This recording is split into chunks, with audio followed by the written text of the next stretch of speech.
안녕하세요. 네, 반갑습니다. 우선 다음 주 좀 얘기를 해볼까요? 다음 주 목요일이 크리스마스 날이에요. 아침 할까요? 여러분들 크리스마스 이브 날 그래도 혼자서 술 먹고 새벽까지 있다가 자가지고 아침에 코로나 못 일어날 것 같은 그런 생각이 드는 거 있죠. 네, 그래서 크리스마스 날에 아마 많은 학생들이 안 나오지 않을까, 아니면 이제 교회 가시는 분들도 교회 가셔야 되고 좀 걱정이 되더라고요. 그래서 다음 주 목요일에 좀 쉬어야 되지 않을까 하는 생각이 있거든요.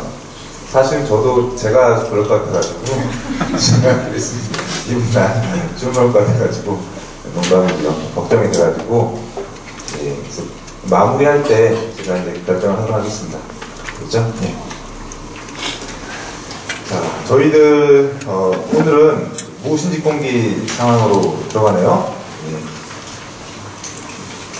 자, 어제 저희들이 고려시대 들어왔어요.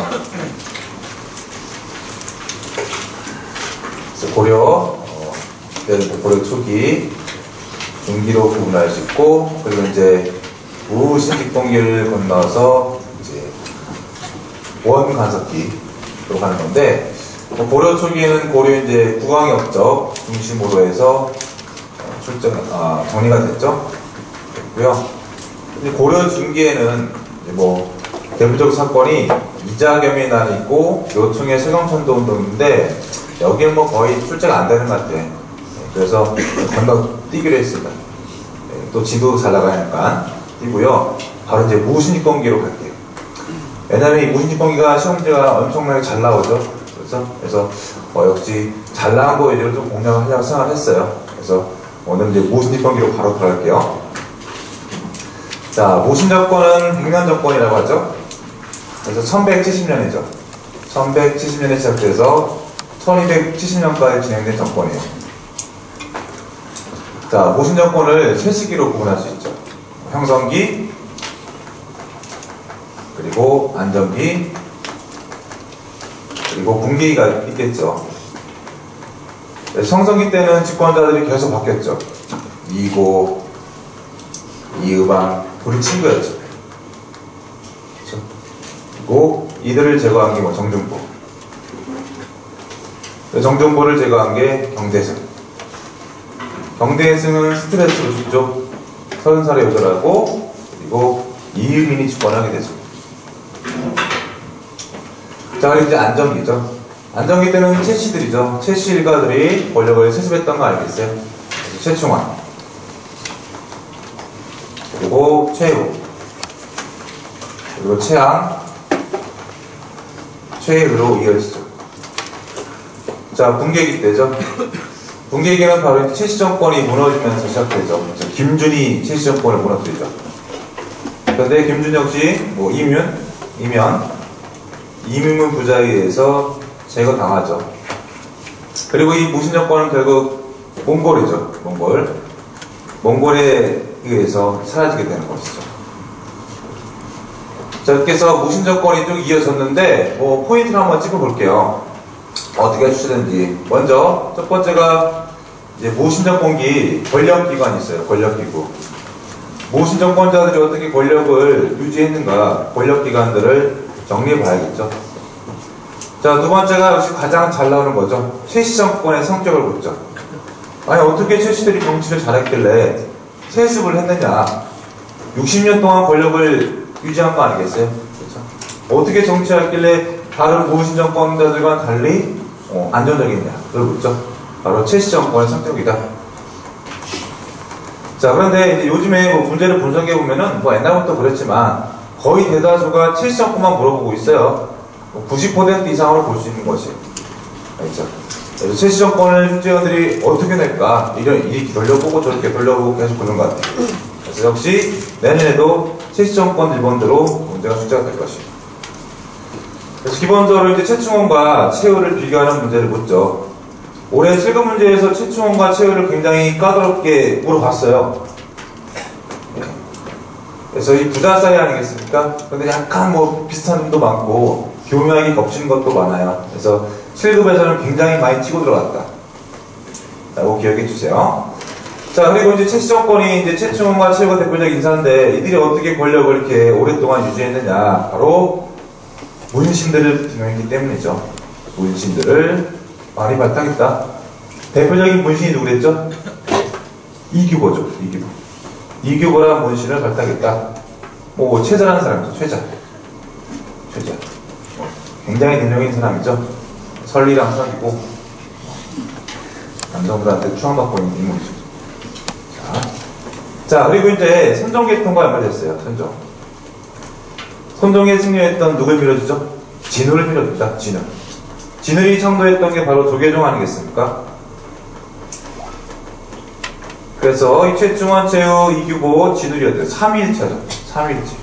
3일체가 돼가지고 서로 돌려서 막 내는 거 아니겠어요?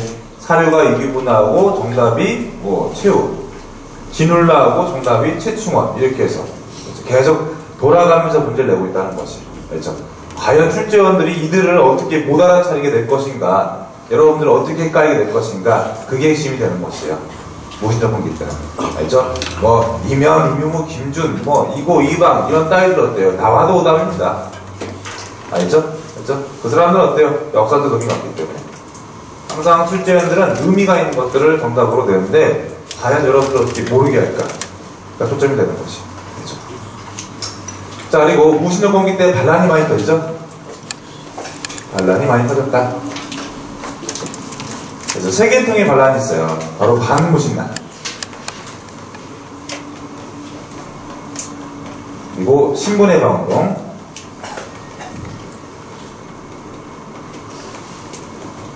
마지막으로 삼국부운동이 있죠.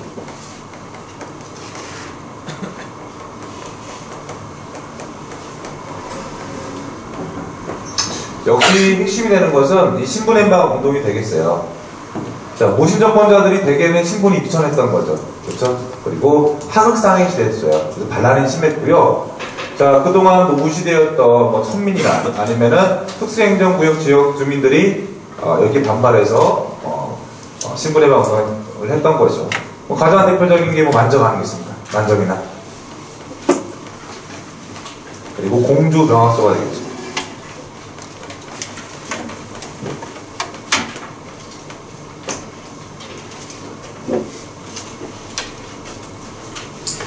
자, 이렇게 해서 무신정권기 때는 이 세 가지 포인트로 해서 문제들이 거의 100%가 출제되고 있다고 볼 수 있겠어요.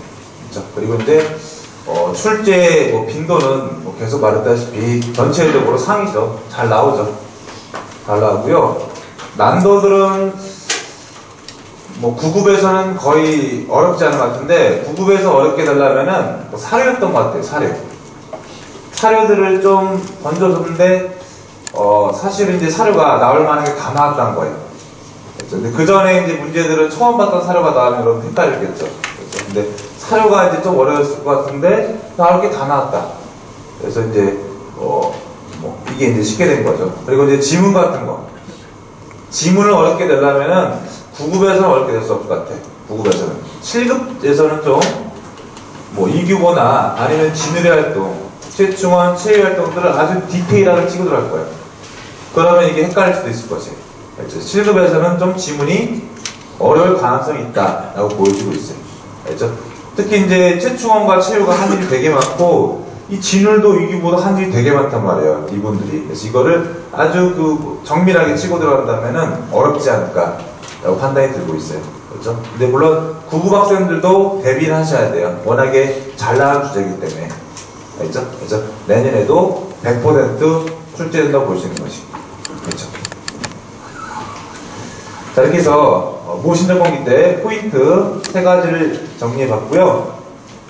자, 먼저 권력기구와 관련된 것들이 보이는 것 같아요. 살펴볼까요? 29-1. 최충원은 최고 집정부의 구실하는 기역을 설치해서 권력을 행사했다. 또 사변기관인 니은을 설치해서 신변을 경호했다. 최후는 자기 집에 디귿을 설치하여 모든 관직에 대한 인사권을 장악했다. 최후는 문학적 소양과 행정 실무 능력을 갖춘 문신들을 등에서 리을에 수기하면서 고문에 대비하겠다. 가장 잘 나오는 내용이 되겠어요. 최충원이 설치한 게 뭐였죠? 교정도감이죠. 교정도감.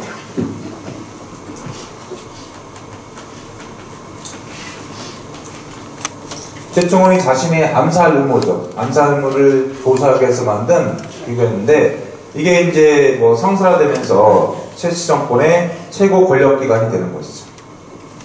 자, 그리고 니은 자신의 신변을 동하기 위해서 이제 도방을 설치하죠. 도방은 언제 나왔죠? 도방은 경대승 때 이미 나왔죠. 경대승이 자신의 신변을 보호하기 위해서 만들었는데, 최충원은 이걸 좀 더 확대해가지고 재설치했던 거죠. 자, 그리고 최후 하면은 맨날 출제되는 게 이 정방가 서방이 있어요. 그래서 올해도 정방가 서방을 바꿔서 출제했죠. 정방가 서방은 기본적으로 이제 그 모토는 이거예요. 문신들을 정계 규명하기 위해서 만들었다고 볼 수 있는 거예요. 정방은 이제 인사기구죠. 인사기구. 그래서 최후가 자기 집에 설치한 인사기구로서 인사권을 전향하게 되는 거죠. 서방은 수기기구죠. 수기기구. 그래서 문신들로 하여금 교대로 3조로 나눠서 최후의 집을 수기하도록 했던 것이죠. 그래서 이 정방과 서방을 잘 바꿔치긴 하죠. 그렇지만 이 정방과 서방을 통해서 이제 등용된 건 누구였다? 문신들이었다는 거죠. 자, 그래서 권력기구를 지금 정리하고 있습니다. 다음 이제 삼별초가 나네요. 삼별초는 고려와 몽고 간의 전쟁 과정에서 뛰어난 전투력을 바탕으로 두각을 나타냈다. 1270년 고려와 몽골 사이에 강화가 체결되면서 백영한도가 결정되자 이들은 조정의 결정에 불복했다. 이후 숭화원을 내세워 강화도에서 진도로 근거지를 옮기면서 대몽항쟁을 계속했는데, 이때 육지의 반몽 세력과 연합해서 강력한 해상왕국을 건설했다. 그래서 이 삼별초는 누가 만들었죠? 삼별초? 최후죠, 최후. 최후가 처음에 야별초를 시작했죠. 야별초는 밤야자에서 경찰이었죠. 밤에 도둑을 잡는 조직이었는데, 야별초가 이제 조직이 커지면서 좌우별초로 분화되죠. 그리고 여기에 신의구까지 포함되죠. 신의구는 몽골과의 싸움에서 포로가 됐다가 도망나온 군인들 있죠? 그들을 모아서 신의구도 만든 거죠. 그래서 좌별초, 우별초, 신의구를 합쳐서 삼별초가 되는 거죠. 자, 삼별초는 이 경찰에서 참 좋아하는 것 같아요. 경찰에서. 이 경찰 순정 쪽에서는 굉장히 이 삼별초는 깊게 치고 들어가더라고요. 그래서 삼별초의 성격은 뭐냐? 기본적으로 최씨 정권의 사병 집단이죠. 최씨 정권의 사병이다. 그렇지만 삼별초가 어떤 역할을 했다? 공병 역할을 했다는 거죠. 국가의 병사이기 됐다는 것이. 알죠? 그래서 사병 플러스 공병 역할을 했다는 것이에요. 공병 역할을 했다는 것은 무슨 말일까요? 바로 몽골에 저항했던 거 아니겠습니까? 그렇죠? 또는 이들이 이제 경찰 임무도 수행했으니까 공병 역할을 했던 거 아니겠어요? 그렇죠? 또 삼별초는 누구로 구성됐는가를 물어봤는데 이렇게 나온 적이 있죠. 삼별초는 귀족들로만 구성됐다. 전문적인 직업 군인들로만 구성됐다 하면 틀리게 되는 거죠. 그렇죠? 그래서 삼별초는 기본적으로 보면은 그 고려의 뭐 중앙군이죠. 중앙군을 구성하고 있는 이군육이 군인들 위해서 뽑은 것 같아요. 여기서 뽑았었고, 또 아니면은 몽골에서 이제 포로가 됐다가 도망 나온 사람도 포함됐으니까 여러 이제 신분들이 섞여 있었던 것 같아요. 그렇죠? 그래서 뭐 귀족만 포함됐다. 전문적인 뭐 군인만 포함됐다 하면 틀린 것 같아요. 그렇죠? 그래서 여러 군인들이 군인 집단들이 섞여 있었던 부대 같아요. 그렇죠? 자, 그래서 삼별초의 성격도 이제 이렇게 물어봤고요. 뭐 삼별초 나온 김에 뭐 정리해 볼까요? 삼별초가 처음에 진도에서 개경정부에 반발해서 나라 세우죠. 새로운 고려정부를 세웠잖아요. 그러다가 강화도에서 세웠다. 그러다가 이제 진도로 이동한 거 아니겠어요? 진도로 이동했을 때는 누가 주도하죠? 배중성 장군이 주도하죠. 그런데 이 여몽연합군에서 진도가 끝났다고 이들이 이제 제주도로 이제 도망을 가죠. 제주도에서는 김통종 장군이죠. 김통종 장군의 지휘 아래서 역시 저항을 했죠, 몽골에. 그런데 역시 여몽연합군에 의해서 진압이 되는 것이죠. 그래서 항상 이거 출제가 되죠. 그래서 진도에서는 누구? 배중성. 그렇죠? 그래서 손을 잡아야 진도가 나가는 거죠. 진도가 나가고, 제주도에서는 김통종. 그래서 남자 여자가 정을 통하는 곳이 어디죠? 제주도. 여기서 이제 아이가 만들어지게 된다는 전설이 있죠. 정을 통해야 아이가 제주도. 그래서 항상 이거를 바꿔치기 하는 것 같아요. 됐죠? 자, 이렇게 해서 뭐 산별초에 대해서는 단독화해서 출제할 수가 있다는 것이에요. 그래서 여러분들이 대비를 해야 될 것 같아요. 그렇죠? 산별초는 단독 문제. 그런데 여기서 이제 더 추가해서 올해 더 나간 게 있어요. 뭐가 있냐? 이 산별초 정부죠. 산별초 정부가 일본이죠. 일본에 사신을 파견한 거예요. 왜요? 둘이 연합하자는 거죠. 연합해서 몽골을 막자는 거 아니겠어요? 그런데 이때 개경정부죠. 개경정부도 일본에 사신을 파견한 거죠. 그래서 일본 정부가 혼란스러운 거예요. 양쪽에서 둘 다 사신을 파견했는데 둘 다 고려 정부래요. 그렇죠. 그래서 일본 정부가 혼란해서 어떤 관리죠. 관리가 쪽지, 메모를 하나 남겨놓은 게 있어요. 이게 바로 고려 첩장 불신조조죠. 불신조조.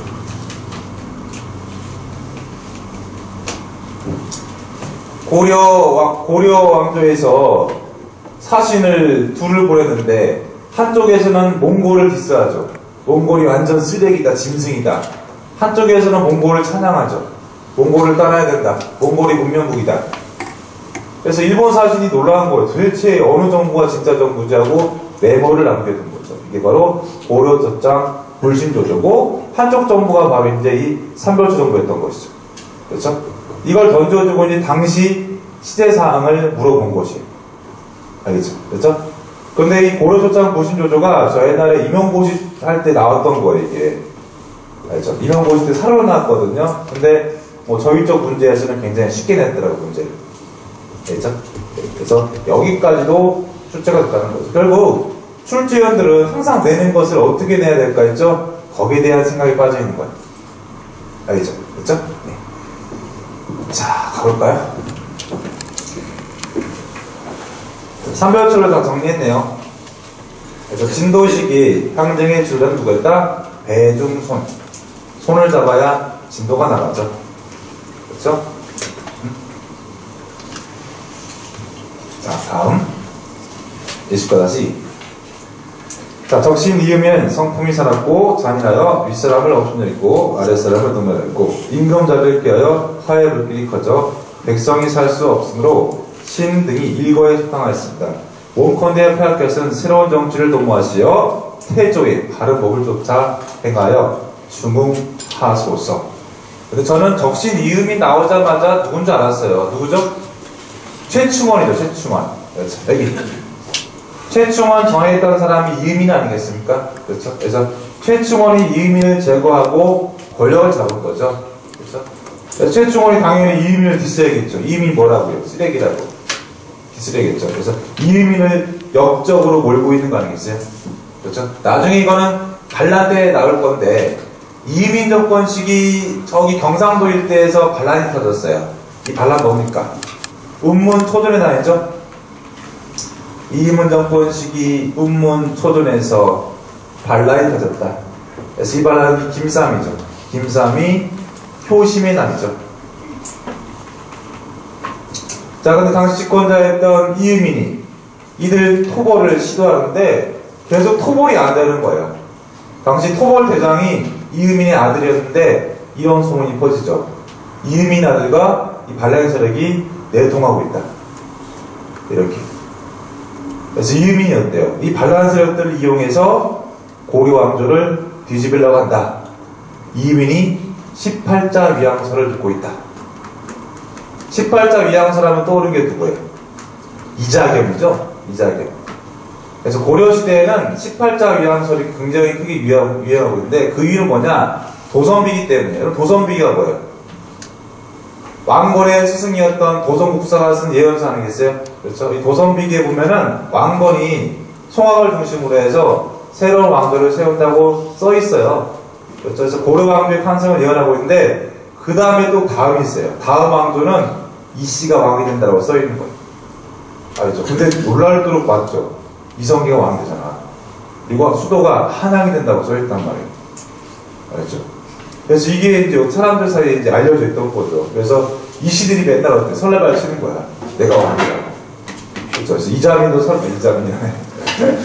이자민도 설레발 쳤고, 이유민도 설을 바치는 거 아니겠어요? 앞에 보면은 이고도 설을 바쳤어요. 이고. 하여튼 이 시들은 자기들이 다 왕이 될 줄 알고 28자 위양서를 믿고 있었던 거예요. 그렇죠? 근데 이유민이 쿠데타를 일으키기 위해서는 좀 명분이 약해요, 이게. 그렇죠? 그래서 이들을 이용해가지고 고려를 점령하고 결국 자기가 왕이 되려고 준비를 했다고 누가 주장한 거예요? 최충원이 주장한 거죠. 그렇죠? 최충원이 집권하기 위해서는 이유민을 역적 대인으로 몰아야겠죠? 그래서 제가 봤을 때는 꿈하는 것 같아요. 이거를. 그렇죠? 이유민이 제가 봤을 때는 그런 생각까지 가지고 있지 않은 것 같아요. 왜냐하면 신분이 천민이었기 때문에. 천민이 왕이 된다는 것은 쉽지 않잖아요. 자기도 아마 알고 있었을 거야. 그래서 그거 불가능했을 텐데 아마 최충원이 이제 이유민을 제거하기 위해서 이 이야기를 만들어낸 것 같아요. 그렇죠? 그래서 역적으로 만들어냈다. 그래서 이 글이 뭐니까 최충원의 공사십조죠. 그래서 최충원의 공사십조는 일종의 뭐예요? 최충원이 쿠데타를 일으킨 명분을 제시한 거죠. 최충원이 이유민을 제거한 명분을 제시한 거예요. 그래서 이유민이 역적이었다. 그래서 나는 이유민을 쳤고 그리고 왕에게 개혁안을 올리겠다는 거죠. 그래서 공사십조죠. 공사십조. 뭐 시험 문제에 장난칠 수 있어요. 뭐 공사 28조. 뭐 이렇게 낼 수, 시부 28조죠. 그렇죠? 공사 28조 낼 수도 있는 거예요. 왜요? 최충원이니까 가능한 거예요. 알겠죠? 자, 그래서 이 최충원을 가장 좋아했던 현대사 인물이 누구였죠? 박정희 대통령. 박정희 대통령이 최충원을 너무나 흠모했다고 하죠. 같은 그 뭐 역적이라면 죄송합니다. 그래. 군사정변에, 그렇죠. 군사정변을 같이 했던 그런 뭔가 동맹자들 관계가 있는 거 아니겠어요? 그렇죠? 그래서 원래 사람은 끼리끼리 뭉친다고 하잖아요. 되게 좋아했던 거죠. 그렇죠. 그래서 이 최충원을 모방해서 박정희 대통령이 발표했던 게 뭐죠? 혁명공학 6개조죠. 혁명공학 6개조. 혁명공학에서 가장 중요한 게 뭐예요? 반공이죠. 반공. 그렇죠. 그래서 장명 정권을 어떻게 본 거예요? 친공으로 본 거지. 이 공화국 장명 정권은 친공 정부다. 그렇죠. 북한이랑 내통하고 친하게 지낸다. 그래서 우리가 어때요? 권력을 잡아야 한다는 거지. 그렇죠? 역적이라는 거지. 장면은 역적이다. 종북적파. 논리가 이해되시는 거죠? 예. 자, 재밌네요. 역사는 항상 반복되는 거 아니겠어요? 자, 볼까요? 밑에 사료. 사료 보니까 개혁안들이 좀 나오는데 핵심은 뭐랬죠? 근래죠, 근래.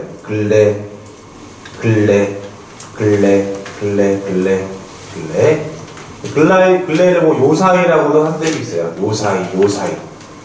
그래서 근래, 요사이가 나오면은 공사십조로 보시면 돼요. 그래서 이걸 던져주고 이제 최충원을 계속 보고 있는 것 같아요. 그래서 이 사료를 쓴 인물은 최충원이고요. 사료의 내용은 공사십조가 되겠어요. 다음 29더 이상 신정원년 3호 만적이죠.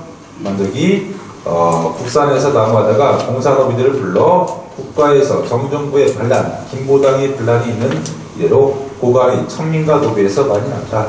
장수와 재생이 어찌 씨가 따로 있냐? 왕우장상의 씨가 따로 어디 있냐? 그런 말이죠.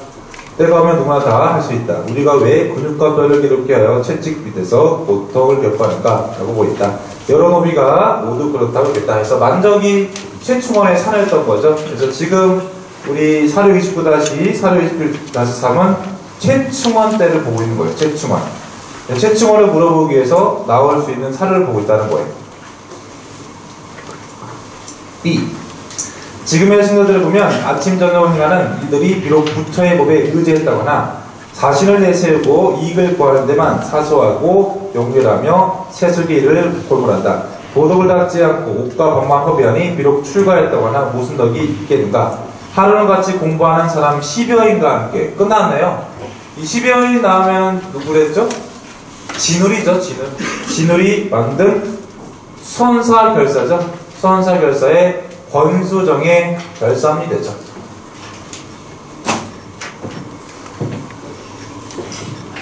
진울의 수원사결사. 자, 진울이 이제 수원사결사를 만들게 되는데 이 수원사라는 사찰의 명칭 있죠. 명칭을 최충원이 직접 지어줬어요. 알죠? 그 최충원의 적극적인 후원을 받게 되는 거지. 알죠? 자, 그리고 이제 수원사 결사를 행하기 위해서는 이제 뭐 명분을 밝혀야 하지 않겠어요? 그래서 진우리, 권수, 정의, 결사를 짓죠. 그렇죠? 정이 뭐예요? 정, 선정, 선, 해는 지혜, 교정. 선정과 교정을 뭐 함께 수용하자는 그런 글을 썼다는 거죠. 그렇죠? 그래서 10여인이 모여가지고 열심히 뭐 하는 거예요? 10여인이 모여서 불교 개혁을 시도하는 거 아니겠어요? 그래서 맨날 참선하고 수행하고 노동하고 독경했던 거 아니겠어요? 본래 승려의 모습으로 돌아가서 살자는 거죠. 그러니까 참 인기가 없었겠죠. 그래서 10명밖에 안 모인 거예요. 알겠죠? 너무 힘든 거야 이게. 짜증나고 하기 싫고. 그래서 몇 명이라고요? 10명. 알겠죠? 이게 좀 쉽고 고통이 덜했다고 한 100여인, 1000여인, 만연이 왔을 거예요. 근데 너무 하기 싫은 거예요. 그렇죠? 그래서 10명밖에 안 온 거예요. 이렇게 기억하시면 되겠죠. 이거는 이제 우리 도교가 저한테 말해줬다. 저희 찍고 있는 도교 있죠? 주진우가 선생님 이제 보니까요 정말 힘들어서 사람들이 알았을 것 같은데요. 저한테 말해주더라고요. 예, 그래서 제가 참 머리가 참 번뜩이는구나 라고 생각을 했어요. 예, 음수가 잘 나갈 텐데. 그렇죠? 그래서 마땅히 명예와 이익을 버리고 살림의 은근에서 같은 모임을 맺자 항상 선정을 입고 지혜를 고른 힘대 힘쓰고 예불하고 경전 읽으며 몸입을 다해서 각자 맡은 반응을 하재요. 그래서 이 두 사람의 배경이 되었던 고시집권기는 바로 이제 최충원이죠. 최충원. 그러면 진울이죠. 이 진울은 최후 집권하기 전에 죽었어요. 알죠? 그래서 엄밀히 말하면은 최후 때는 진울이 없는 거예요. 알죠? 진울은 최충원과 관련이 되는 거죠. 근데 이 진울이 만들었던 조계종이죠? 진울이 만든 조계종은 계속 어때요? 최후의 후원을 받게 되는 거지. 수원사 결사도 최후의 후원을 계속 받게 되는 거예요. 근데 시작은 최충원이었던 거예요. 최충원. 그렇죠? 그래서 이걸 이제 올해 7급에서 물어봤어요. 그렇죠? 수원사 결사를 밀었던 게 최충원이냐 최후냐? 최충원이었던 거죠. 알겠죠? 최충원.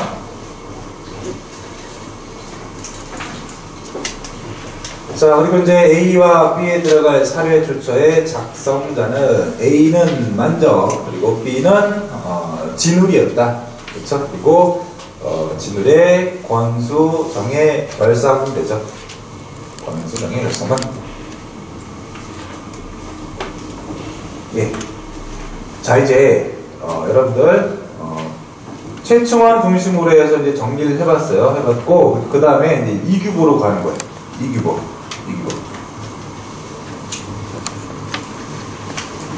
자, 갈게요. 29-4. 알몸을 가롯으로 가리고 하루에도 얼마나 땅을 갈았던가. 겨이삭 파릇파릇 보다가면 고생스럽게 호미로 비문하지.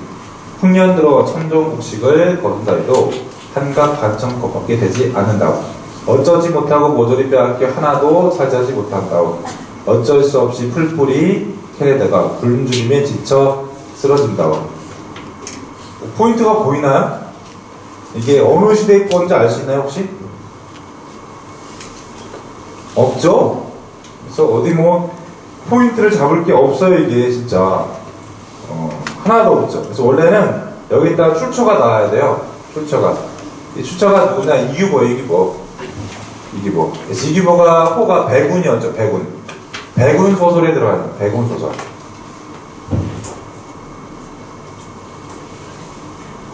자, 이규보에 대해서 이제 시작을 할게요. 이규보는 최씨 정권과 굉장히 밀착을 했던 인물 아니겠습니까? 그리고 이규보가 이제 문신으로서 문학적 소양을 지니고 있어서 문학적 활동을 많이 했어요. 그래서 이규보는 굉장히 디테일하게 물어볼 것들이 많다는 거예요. 그래서 이규보는 뭐 신동이었다고 하죠. 어렸을 때 신동이었대요. 그래서 어렸을 때부터 문장 짓는 걸 굉장히 좋아했대요.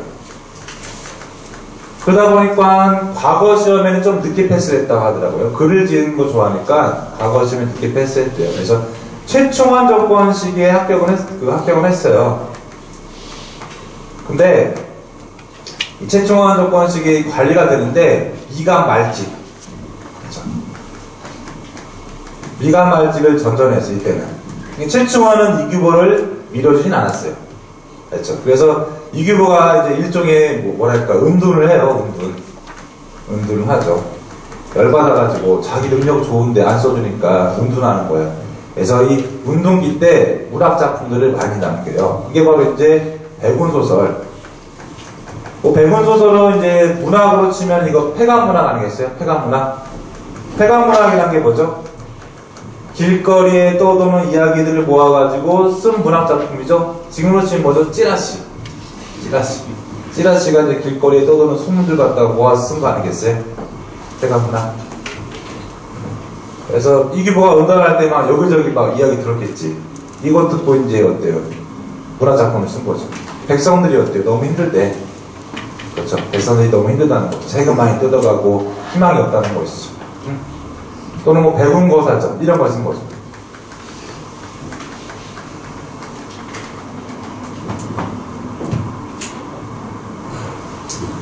그래서 최충원 정권 시기에는 이규보가 뭐 별다른 활동이 없었다는 거예요. 물론 이규보가 뇌물도 엄청 먹이고, 그렇죠? 막 별짓을 다 했는데도 안 키워준 거예요. 이규보를. 그런데 최후가 키워줬죠. 최후 정권 시기인데 이규보가 꽃을 피게 되는 거죠. 그래서 나이가 거의 막 5, 60대죠. 5, 60대부터 이제 잘 나가게 된 거예요. 그렇죠. 그래서 재산까지 역임하게 되죠. 이규보가 재산까지 역임했어요. 고려의 재상. 고려의 재상이 바로 문화시중 아니겠어요? 그렇죠? 문화시중까지 올라가게 된 거죠. 그래서 이규보의 문집이 나오죠. 이게 뭐예요? 동국 이상국집이죠. 동국 이상국집. 바다 동쪽의 나라, 고려죠. 고려에서 재상을 역임한 사람의 문집이라는 거지. 그렇죠? 그리고 이 동국 이상국집에 어마어마한 글들이 써 있는 거죠. 자, 바로 동명한편이죠. 자, 동명한편은 고구려의 건국시조였던 고주몽이죠. 고주몽 건국신화가 들어가 있죠. 고주몽 신화가 들어가 있다. 그래서 고려가 고구려를 계승했다고 생각했던 거 아니겠어요? 그러면 왜 이규보는 갑자기 고려가 고구려를 계승했다고 이렇게 이걸 썼을까요? 다 의도가 있는 거 아니겠어요? 당시 이제 반란들이 많이 터졌다고 했죠. 무신년 건기 때는 반란이 많이 터졌는데 특히 신라 쪽에서 많이 터졌어요. 신라에서. 왜요? 고려가 신라를 계승했대요. 그래서 신라 고문동이 많이 터졌거든요. 이때 이규보가 뭐라 한 거예요? 아니야. 우리 고려 고구려 계승했어라고 신라 반란세를 어떻게 보면은 디스하는 글을 쓴 거예요. 이게. 그래서 정치적 의도가 들어갔다고 볼 수 있는 거예요. 자, 그리고 이 동국이상집에는 더 어마어마한 게 써있죠. 선전하진 않지만 가장 오래된 금속활자본이 뭐죠? 상정 고금 예문이죠. 예문. 강화도죠.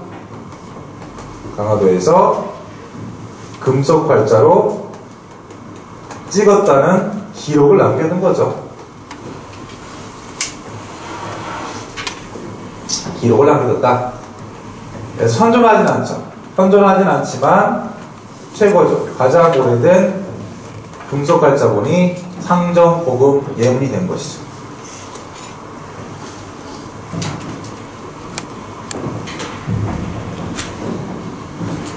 자, 그리고 동국이상국집에 이런 글도 쓰여있죠. 대장각판 군신기고문. 이 대장각판 군신기고문이 안 나왔거든요. 나올 타이밍이에요. 얘가 대장각판 군신기고문이 나올 타이밍이에요. 딱 대장 보니까 나왔다. 대장경. 8만 대장경. 8만 대장경을 각판할 때 임금과 신하들이 모여서 하늘에 기고문을 쓴 거죠. 뭐라고요? 부처님 잘 봐주세요. 이렇게. 그래서 8만 대장경을 만들기 시작할 때 임금과 신하들이 모여서 하늘에 기고문을 쓴 거예요. 그래서 8만 대장경과 관련된 문서가 되겠죠. 이게. 그래서 이거 던져주고 이제 낼 거 많죠. 몽골의 진입을 물어볼 수 있고, 아니면은 최후를 물어볼 수도 있고, 아니면은 이규보까지 물어볼 수 있게 되는 거지. 그래서 뭐 다 나왔긴 했어요. 지금 나왔는데 이제 마지막 하나 숨어 있는 게 이 대장갑판 군신기구문이 숨어 있어요. 그러니까 그래서 나올 준비 중에 나올 준비 중. 자, 이렇게 해서 이규보의 이 동국이장국집에 들어가 있는 것들을 정리해봤는데 뭐 너무나 다 중요하죠. 이건 뭐 역사청, 고려시대 역사에서 단독문제로 나올 수 있죠. 이거는 고려시대 인쇄문화에서 단독문제로 나올 수 있죠. 그렇죠? 이걸 이제 몽골의 출입과도 연결지어서 문제를 낼 수 있는 거죠. 그렇죠? 그래서 이 최후 정권 시기에는 뭐 정말 무궁무진하게 문제를 연결시켜서 다 낼 수 있을 것 같아요. 이게. 그렇죠?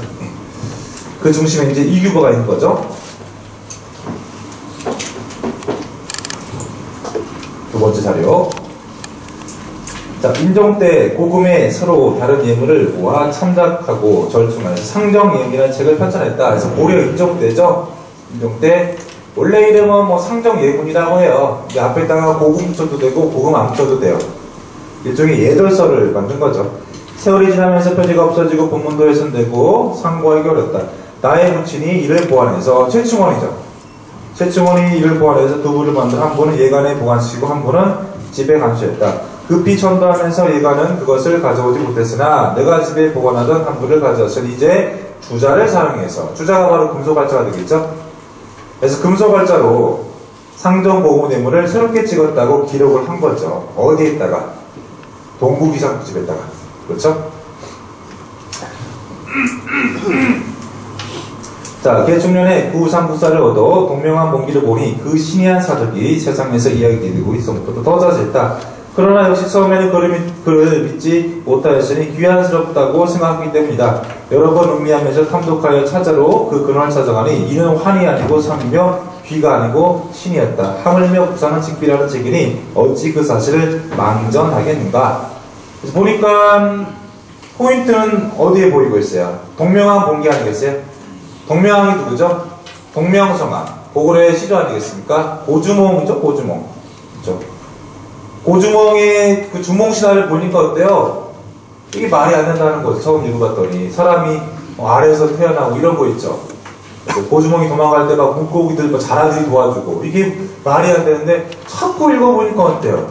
그런 거 하다는 거야, 이게. 알죠? 뭔가, 이 민족의 시조들이 태어날 때는 그런 듯한 이야기들이 있었을 것 같다는 거예요. 그렇죠? 그래서 그걸 자기는 어때요? 믿게 됐다는 거지. 동명왕의 신은 변화는 신으로서 여러 사람의 눈을 현혹시킨 것이 아니고 실로 나라를 창시한 신기한 사적이다. 이것을 서술하지 않으면 자, 후인들이 장차 어떻게 볼 것인가. 그러므로 시를 지어서 기록하여 우리나라의 본래 성이다라는 사실을 천에 알려냈던 거죠. 출처는 바로 이규보의 동명왕편이죠. 자, 이 사료가 기록되어 있는 문집과 그것은 동국이장국집 이규보. 자, A에서 설명하고 있는 서적은 상정고금예문. 특징은 현존하지 않는 가장 오래된 금속발자고요. 현존하는 가장 오래된 금속발자는 뭐죠? 직지죠, 직지. 자, B에 들어갈 출처는 동명왕편이죠. 사가는 고구려 계승식. 동명왕편. 고구려 계승식. 고조선 계승식 아니죠? 자, 29-5. 자, 옛날에 통정사, 금이, 주상, 김창, 상서, 박권 같은 명사들도 모두 정방을 통해서 진출했다. 정방 나왔죠. 정방은 바로 이제 최유가 만든 인사기구인데 문신들을 최유가 정방을 통해서 등용했다고 해요. 그래서 여기에 나온 인물들 전부 다 문신 아니겠습니까? 문신들이 정방을 통해서 경계에 진출했다. 그 시대는 이것을 영광스럽게 여기고 부끄러워하지 않았던 거죠. 문정국 유경이 김인중과 함께 최유를 죽이고 정권을 왕실에 돌려보낸 다음에도 정방은 그들을 협박하지 않았다. 왕실의 중요한 직책을 번세가에게 사사롭게 부르던 대로 계속 사용한 것은 탄식할 만한 일이다. 이재현의 영웅표설. 이재현 이분 대표적인 신진사대부 아니겠어요? 그렇죠? 누구랑 연결되죠? 특히 충선왕. 그렇죠? 충선왕이 북경에 따라 세운 학술 연구기관이 있어요. 만권당. 그렇죠? 이 만권당에서 이재현이 활동했던 거 아니겠어요? 그래서 원나라 학자들과 막 교류했잖아요. 원나라 학자 글씨 잘 쓴 사람, 맹한 사람. 누구죠? 맹한 사람 있잖아. 응?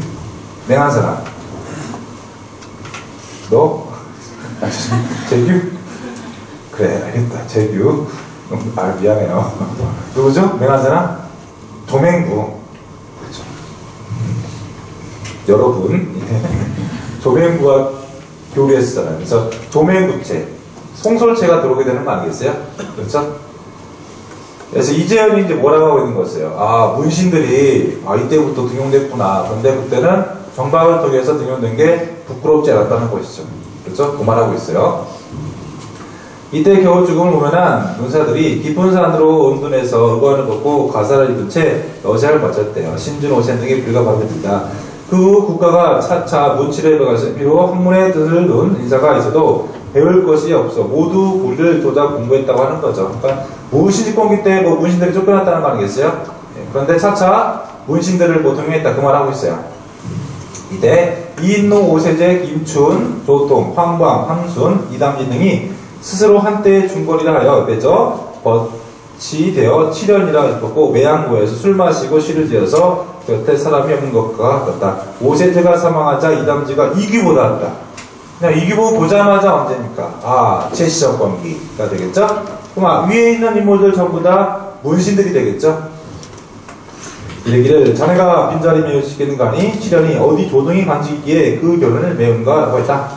이 사를 쓰기 쓰는 무신의 공개 특색, 최시정권의 성격은 문무학적 정권, 문신들을 정계반이 발달했다는 거죠. 자, 위사를 시기 유행했던 문학은, 자, 무신 정권기 때 문학 작품들 유행했던 거 여기 하나 보였죠. 폐가문. 그렇죠. 그래서 문신들이 무신 정권에 쫓겨나가지고 폐가문 문학을 하고요. 또 하나 있죠. 가전체 문학을 했죠.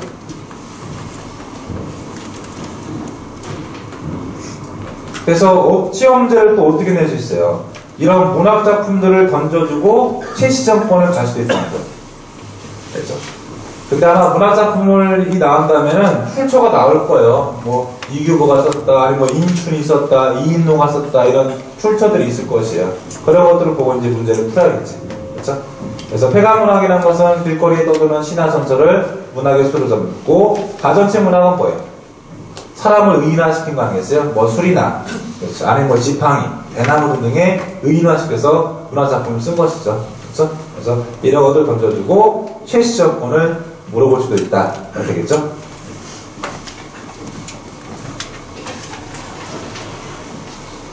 문제 볼까요?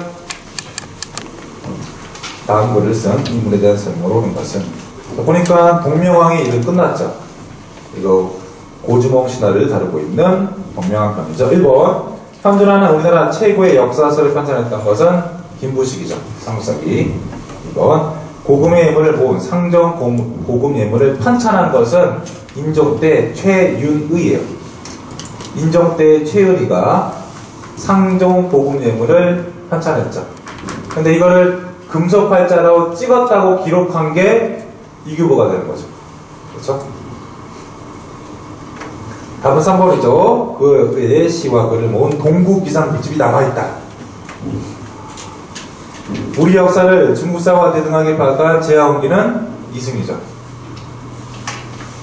자, 밑에 경찰관부. 다음 글을 올린 인물에 대해서 대한 설명을 오는 것은 적신 이음을 뒷사하고 있죠. 이거 보니까 공사십조의 서문이죠.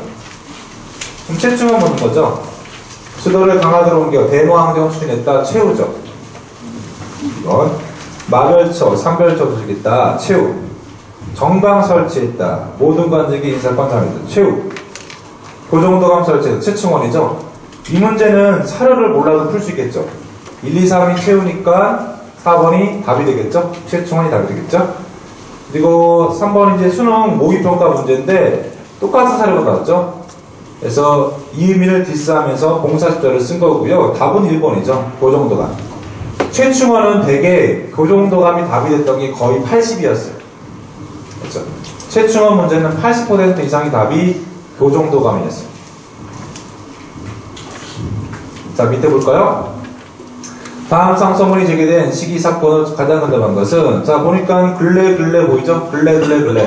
그래서 위에 두 사례죠. 뒤에 사례의 적신 이음에는 봉사십조 서문이에요, 서문이고, 밑에 이제 봉사십조가 들어가는 거예요. 이렇게. 둘을 갖다 이제 연결을 해야겠지. 최충원이죠. 최충원 시기. 아니면, 크게 보면은, 무신정권 아니겠어요? 답은 2번이죠. 동명왕편이 지어졌다가 되겠죠. 동명왕편은 엄밀히 말하면은 최충원 때 만들어진 거예요. 최후 때가 아니에요. 기억해 두세요. 동명왕편은 최충원 때요. 최후 때 아니에요. 그러니까 어떻게 보면 딱 맞아 떨어진 거지, 이게. 알죠? 최충원의 봉사십조. 그렇죠? 그리고 최충원 정권 시기는 어때요? 은둔했다고 했죠. 네, 은둔했다. 이때 뭐 이런 문학작품들 많이 쓰는 거 아니겠습니까? 그렇죠? 동명왕편이 역사시가 아니라 시예요, 시. 올해는. 그렇죠? 그래서 문학작품으로도 볼 수 있는 것이죠. 그래서 2번이 되겠고, 혹시 뭐 꼼꼼히 가가지고 동명왕편이 최후 때 나왔다 이렇게도 할 수 있는 거예요. 맞아요, 틀려요? 아니 됐죠? 동명왕편은 최충원 때요. 아시겠죠? 그렇죠? 그래서 항상 우리는 잘 나오는 것들에 대해서 민감하게 받아들여야 하는 것이, 꼼꼼하게 봐야 한다는 것이. 자, 다음 가에 대한 보기의 설명 중 모든 것을 모두 몇 개인가? 가는 몽골과의 전쟁 과정에서 뛰어난 전투를 바탕으로 두각을 그렸다. 전에 보시면 고려와 몽골 사이에 강화시를 결경 환돌 이들은 조정의 결정이 불복했대요. 자, 그래서 이들은 승하군을 내세워서 강화도에서 진도로 근거지를 옮겨서 대모항정했다는 거죠. 바로 삼별초가 되겠죠. 이들은 최씨 무신정권의 사병이자 무력적 기반 맞죠. 그 구성원은 특별히 선발한 뛰어난 무사들로 구성되는데 관군과 귀족 장교로만 선발됐다. 틀렸죠. 대개 이제 지문에서 뭐뭐만 있죠? 다 틀린 거 있죠. 뭐뭐만 나오면 사실은 진짜 생각 안 해도 되는 거예요. 진짜? 여러분 진짜요? 뭐뭐만. 혹시 뭐뭐만이 나왔는데 정답인 거 있으면 가져오세요. 저도 한번 확인 좀 해볼게요. 알죠? 근데 되게 뭐뭐만 나온 문장들은 맞은 문장들이 거의 없었던 것 같아요. 그랬어요. 이들은 규모가 커진 야별초와 대모항쟁 과정에서 포로자들 같아 주랑 상선 신임을 합쳤다. 맞죠? 강화도에서 진도로 이동하면서 김통종. 틀렸죠? 진도는 배중 손을 잡아야 진도가 나갔지. 그렇죠? 갑자기 정통하려면 안 되죠? 하기자마자. 자, 배중손이 아니죠. 김동종이 제주도에서 항전했던 거죠. 무신정권의 서방적인 기능뿐 아니라 국왕의 시위와도 도적 제포도 담당했다. 맞죠? 기본적으로 이제 무신정권의 사병 집단이자 야별초, 경찰조직이었고, 그리고 국왕도 이제 뭐 시위했겠죠. 옆에서 지금거리에서 보좌했던 거 아니겠습니까? 그래서 경찰 문제란 말이에요. 경찰 순경 문제가 여러분 더 어렵습니다. 공무원 시험 문제보다. 알죠? 그래서 여러분 자꾸 경찰 순경 학생들을 하대하는데 그러지 마세요. 이게 경찰 순경이 더 어려워요, 시험 문제가. 네. 알겠죠? 네. 근데 경찰 순경 학생들은 결국에는 점수가 안 나오더라고요. 제가 봤는데 점수가 잘 안 나오더라고요, 이게. 그래서 예, 문제가 어려운데 예, 그만큼 점수는 달아주지 않는 것 같더라고요. 그래서 맞는 건 몇 개인가요? 기억 맞고, 그리고 미음 맞고, 그리고 미음이 맞겠죠? 그래서 3개가 되겠죠. 그래서 또 어려운 이유가 이렇게 개수를 물어보거든요. 개수는 어때요? 하나만 몰라도 틀린 거 아니겠어요?